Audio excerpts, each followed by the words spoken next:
una publicación especial, extraoficial, pero directa, de la Fuerza Aérea después de la guerra, denuncia que en Campo de Mayo había quedado una pista de aluminio. Es decir, no se adoptaron previsiones para traspasar el centro operativo principal de la Fuerza Aérea a las Malvinas, que es un portaaviones fijo en medio del mar. El resultado es que tenían más autonomía de vuelo desde sus portaaviones, los Harrier ingleses, pero mucha más que los aviones argentinos, que solamente tenían algunos minutos para operar sobre Malvinas, a pesar de lo cual hicieron prodigios, pero no fue suficiente. No fue capaz, que tendría que haber hecho si se hubiera previsto, de organizar antes de la ocupación, tener dispuesto el grueso de la flota mercante argentina con sus diversos tonelajes para descargar en el momento oportuno, antes que llegaran los submarinos atómicos británicos, para descargar un vasto aprovisionamiento de combustible, de medios militares, etcétera, de medios de transporte adecuados en Malvinas. Todo se tuvo que hacer a la desesperada cuando ya existía el bloqueo naval. Bueno, y así sucesivamente. Y desde el punto de vista económico, seguía siendo ministro de Economía el señor Roberto Aleman. Yo tuve en mis manos un cable, que incluso leí en un acto que hicimos en ese momento, en el cual Aleman decía, uno no sabe si es un cara dura o es un idiota o es ambas cosas, decía, los banqueros internacionales nos felicitan porque nosotros seguimos cumpliendo nuestros compromisos, mientras Inglaterra, digamos, ha congelado las cuentas argentinas, etc. Los banqueros internacionales no podían dar crédito seguramente a esta estupidez. Es decir, se ignoró que una guerra es una guerra total, que en una guerra se deben emplear todos los medios conducentes al triunfo, y uno de los medios era decir a nuestros enemigos que quedaban privados de todas sus propiedades en la Argentina. La Argentina importa capital británico, no exporta capital a Gran Bretaña.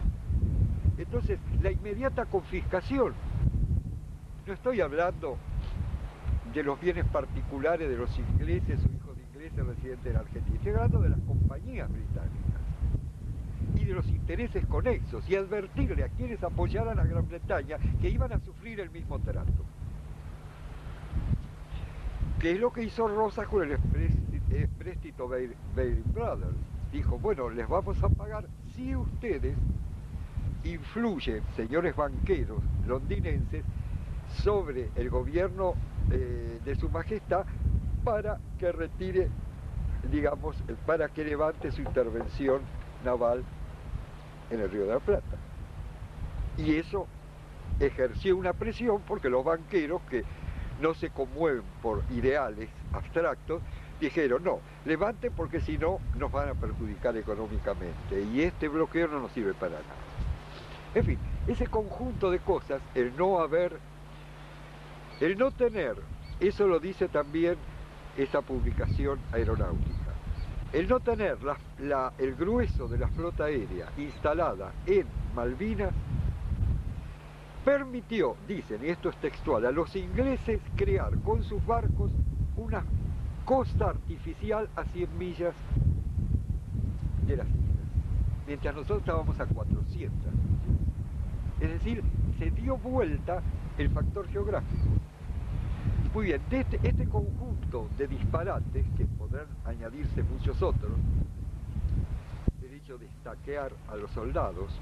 Un ejército que estaquea a los soldados tiene que ser derrotado por otro ejército que no estaquea a los soldados. Eso es una ley de la guerra, porque implica cierto tipo de relaciones perversas que no se dan en un ejército que trata a los soldados como seres humanos, con respeto. El hecho de que el no relevo, debido a las malas comunicaciones, el no relevo de los soldaditos que estaban apostados, que se los dejaba una semana, 10 días, 15 días, está la imagen de un soldado que va a Puerto Argentino y vuelve con una bolsa de papas que carga al hombro, no tiene medios de movilidad elemental, la rueda, aunque fuera la rueda de un sulky. Bueno, todo ese conjunto nace del hecho de una guerra cuya concepción era ignorada. Pensaban que no iban a tener que pelear. Que no iban a tener que pelear, claro.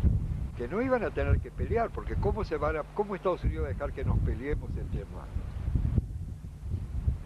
Entonces, la cosa de pronto en un instante lúcido se le aclaró al canciller Costa Méndez, que nunca habría imaginado que iba a llegar a sentir sobre su mejilla los pelos de la barba de Fidel Castro cuando se abrazaron en La Habana, y que dijo esto, dijo: muchos dicen que hemos atacado el orden público internacional. Puede ser, pero en todo caso habremos atacado el orden público oligárquico internacional. Claro, no se puede atacar el orden público oligárquico internacional siendo representantes del orden público oligárquico nacional. Esa fue la tragedia. Pero más tragedia aún es la de los civiles que extraen de esa, experiencia, de esa derrota, que extraen la consecuencia de que no se puede atacar el orden público oligárquico internacional, porque ese es un orden público tan inamovible como el hecho de que el sol sale por el este y se pone por el oeste. Y casi el nacional tampoco. Y bueno, lógico, el que cede allá, cede acá. De todas maneras, la guerra sirvió para crear un sedimento en lo más profundo del pueblo argentino que debe ser alimentado, porque la guerra no terminó con la ocupación de Puerto Argentino por parte del colonizador, del usurpador británico, sino que pretende terminar por la ocupación de la mente de los argentinos, que interioricemos esa derrota y la transformemos en visión del mundo. Bueno, eso forma parte de una batalla, pero en los estratos más profundos y numerosos de nuestra sociedad hay un sentimiento patriótico herido que va a hacer o va a contribuir, cuando las fuerzas políticas maduren su propia concepción de la Argentina, va a contribuir, digamos, a generar una doctrina compartida antiimperialista en el país. Por supuesto que todo este progresismo chirle, posibilista, etcétera, combate contra esa posibilidad.